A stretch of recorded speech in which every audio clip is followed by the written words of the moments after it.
I request Sri Manoj Mishra to share with us his wonderful thoughts. We represent Cement Corporation of India, a public sector enterprise. It has been categorized under consumer goods sector. We are under the Ministry of Heavy Industries and Public Enterprises. We have three operating units.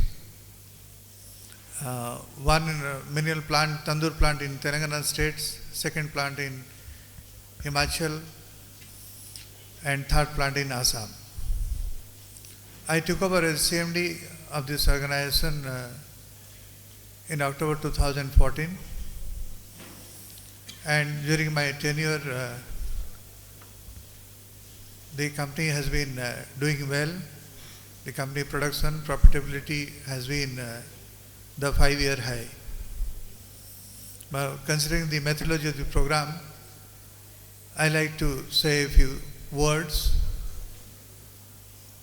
The image of myself which I create in my own mind, in order that I may love myself, is very different from the image which I try to create in the minds of others so that they may love me.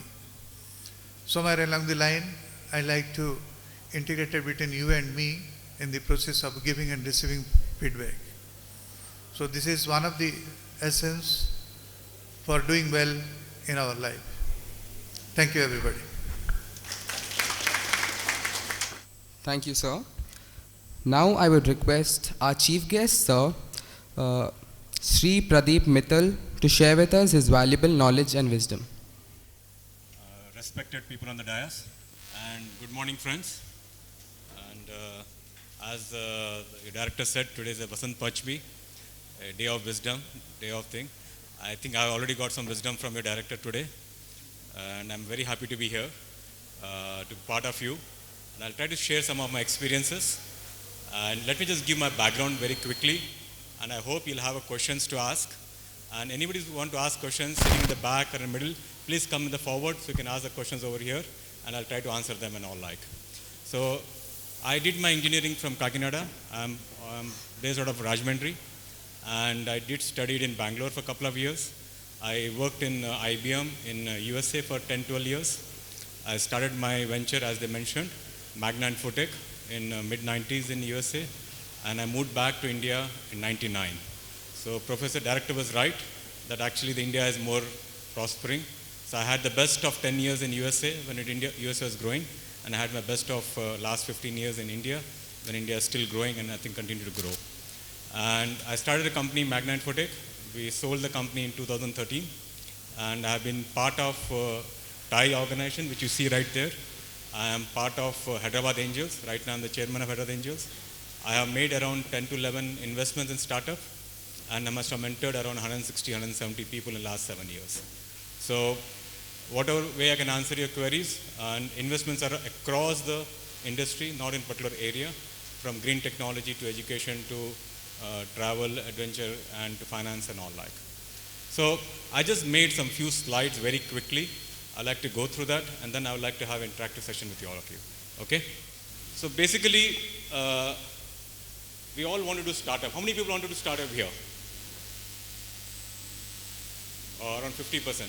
How many of you had jobs already, placements?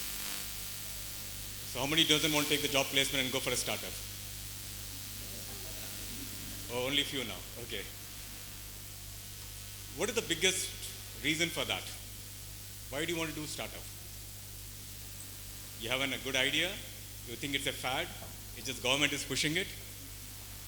What is the reason? Pardon? Fulfill your dreams. I think there are a lot of dreams we have to fulfill in life, correct? Like a bucket list. Any other reason? Do it before it's too late. Sure, we need a lot of energy, so startup is better to do it at an early age than doing it at a later age. Not at my age, I'm sure. But though I'm still running one particular startup, I'll talk about that later. Any other reason why you do startups? To create my own identity and create some valuable information. You're all giving me textbook answers. Startup has to come from your own challenge that you've faced, the experience that you've gone through. That has affected you a lot. Whether buying a ticket of a bus, or buying some good idlis in a restaurant, are traveling in somewhere which you didn't like it and you want to change that. So it's an experience that you have to actually feel that part of it. And it takes time. You have to probably travel the world, work in organizations, work in the companies for a couple of years to understand what is that you want to get into it. And don't just do it because others are doing startups. I think 90% of the work, more than companies, don't get funded. They all run in a bootstrap mode. And the companies which get funded, not all of them become successful in all that. So it's a very tough journey. You're actually going to sacrifice your family, your friends, your lifestyle, and a lot of things in all that. At the same time, yes, it's an amazing feeling when you do well in all. So let me just give a very simple family. You need family friend support. Most importantly, your parents and your siblings support. Will they support you when you're running a startup? Because you may hardly see them, you may hardly talk to them. It's very important. When I did my first startup, I told my wife, and my daughter was very young, and she said, fine, do what you think is right, and I'm okay if you don't see me, or if I, at least I work 18 hours a day. And it did happen for the first 2 years. Funds, you're not going to get funds. The funds, what we call, is 3 Fs, family, friends, and fools. They give funds to you initially because they trust you, not your idea. Because they trust the individual that you'll do all the best to make that idea successful. So you'll get money from your dad, or from your friends, or from your elder brother, elder sister, whoever is earning, who knows you well. I think I know this individual, and I think I can probably fund him 5 lakhs, 10 lakhs to at least see how it goes from there. Very important. What is the most important? Before the idea, we actually, when we fund people, this is the first, more than 50% criteria goes to the team, to the individual, and to the people whom you think. So how do you build a team? How are you going to build a team? I'm sure a lot of people are learning HRM and entrepreneurship economics, what the director Dean mentioned. So what are you learning? How do you build a team? Anyone? No? Have you ever pitched your idea to your classmates, to your friends? If you can hire your classmates, if you can hire your friends, you're actually in the right path. If you can't hire your classmates, can't hire your friends, you actually have a long challenge to build the team. If you can't build a team, let me tell you, I don't think you'll get the funding. It's very rare that you'll get a funding just without a team. Even when I was doing good in Magna and Footek, after 6-7 years, when we were touching 50 crores revenue, I still didn't get funding because they wanted to see who can replace me. They were not comfortable that if I'm the only one running the company and if there's nobody else to replace me, they were not interested to fund me. So the team is so critical even when you're doing well. Expertise. You want to run a chai shop, you want to run an e-commerce site, you want to run a green building. It is so important that you have the best expertise on your team.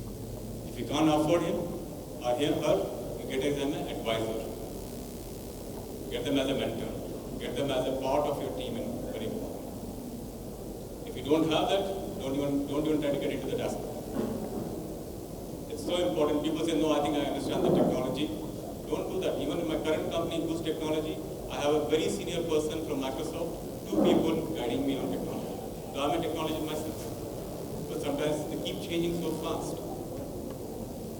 So it's very important to make sure that you have people, and it's not required that you need to really able to afford them. There's a way of interacting with them on a regular basis. A few hours a month should be enough. This is the easy part for everybody, am I right? So how many people can do sales and marketing here? So few. I thought you had marketing as one of your main subjects here. How important is sales and marketing when the company is running? Revenue generation. How much percentage will you give to that? The technology value in a company is less than 20%. The sales and marketing plays 80% of your part. Without sales and marketing, if you don't know how to do it, don't even bother about building a technology. so difficult to get into sales marketing. And it depends, it doesn't matter whether you're doing it in Hyderabad or at state level or national level or international level. Though it has become a lot easier through the social media, you can reach to any part of the world, but still, if you don't know how to do this thing, it doesn't matter how good your idea, how good you have developed your product or service, you're not able to reach out to them. So what do we do a startup with? So let's talk about India, because that's what we are going to do a startup with. And that's what I think we see a lot of opportunities coming up. Why all of a sudden this startup has become a thing here? You know, in 2000, a lot of companies did a startup in India, in year 2000. When you talk about Educom, the director, I also started a company called Magna Kids. And I was competing with Educom, with education CDs at that time. And I was working with the Orient Longman, the publisher, to do that. We were 4 years ahead of time. I didn't have the sustaining power, though I got funding, but I didn't have sustaining power. Whereas Educom probably had a sustaining power to go ahead and become like 15,000 crore value. I couldn't see that. So I closed the company. I ran into the philanthropy for a while, for a few years, and I closed the company. I moved to Magna. So it's very important to know that where you are trying to fit in, and you won't know the answer unless you are 1 year into your own business.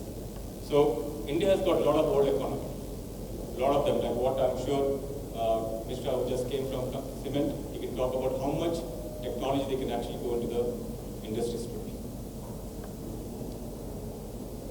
So old economy is what? We have business organizations, you have dealers, traders, shops, who actually sell it to the consumers and end users. That's how we do it, am I right?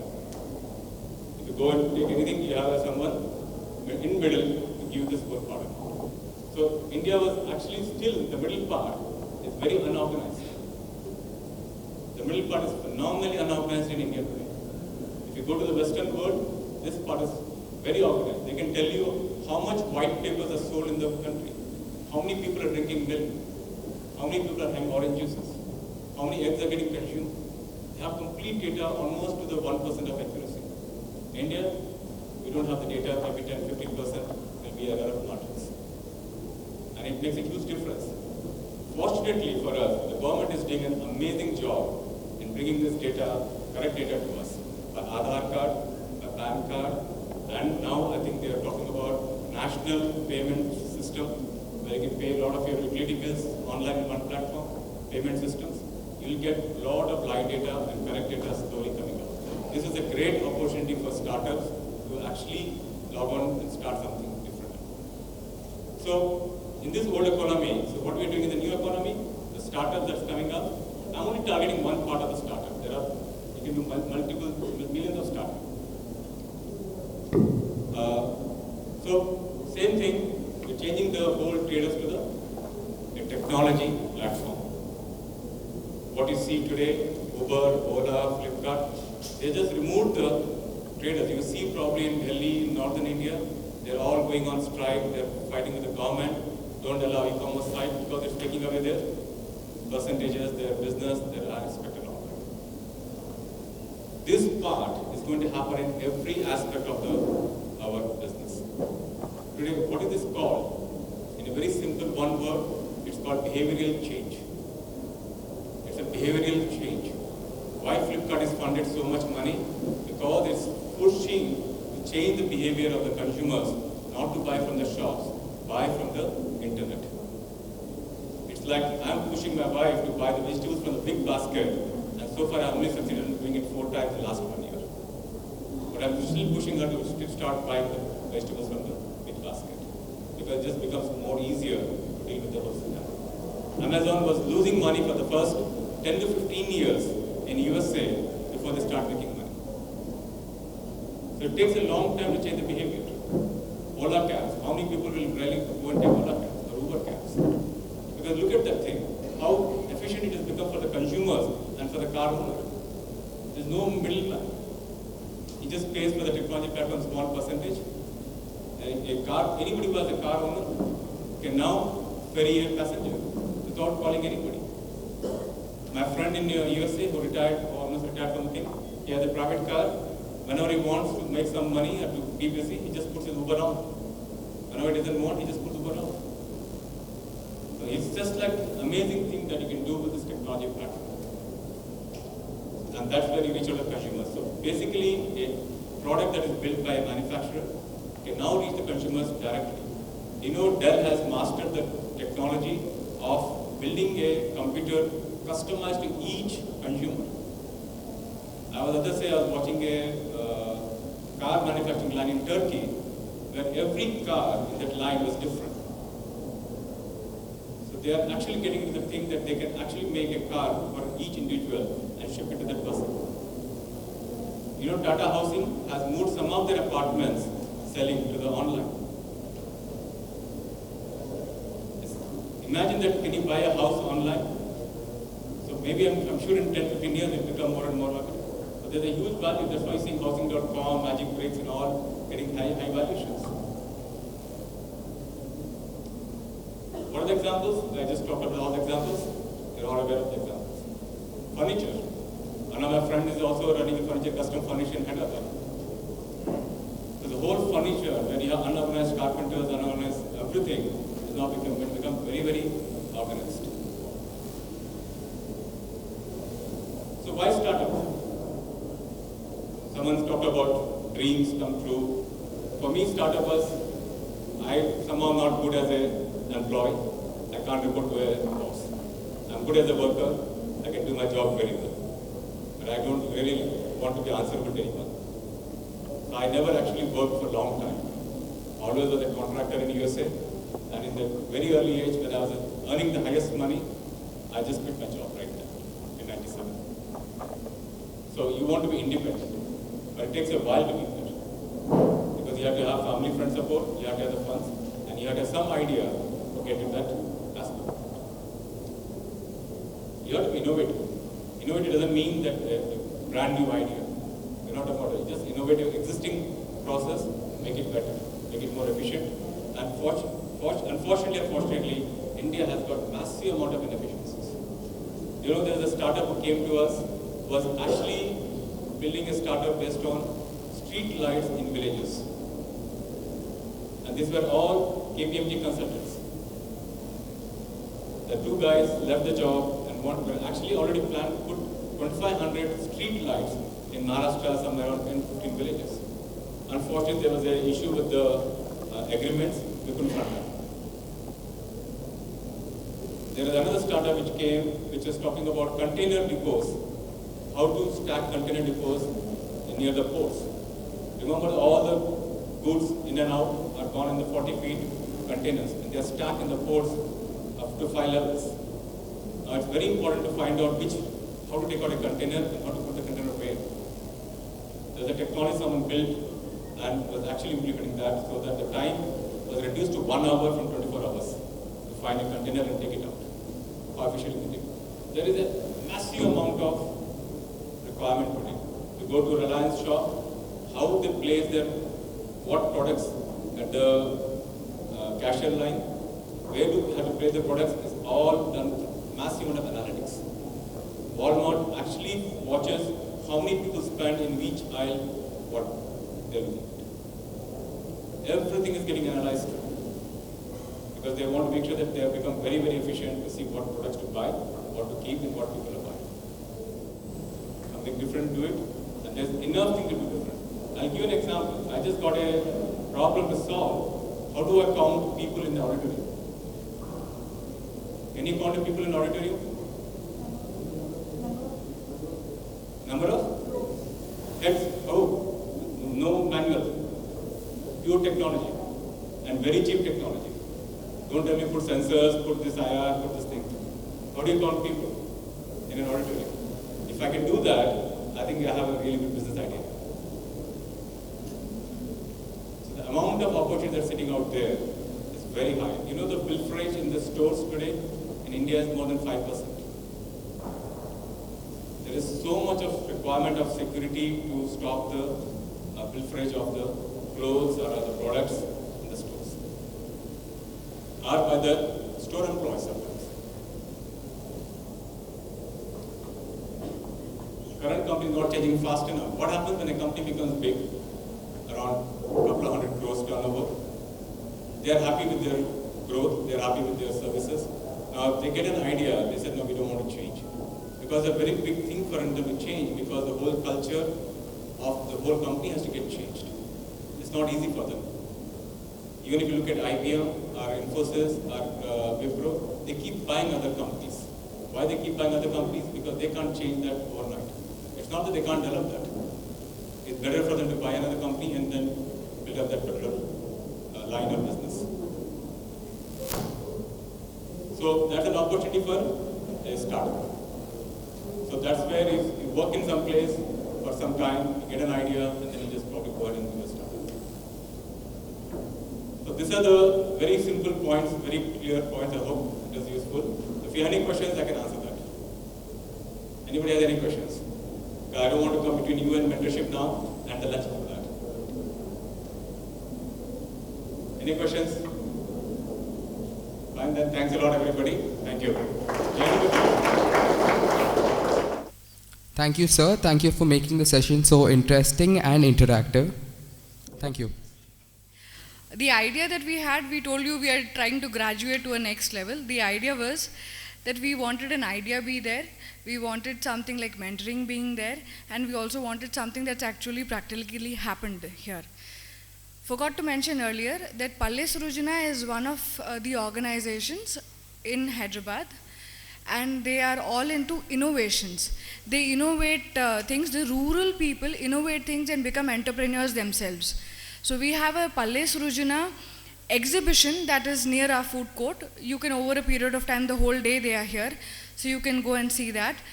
And now I'll take this opportunity to really thank all the guests here.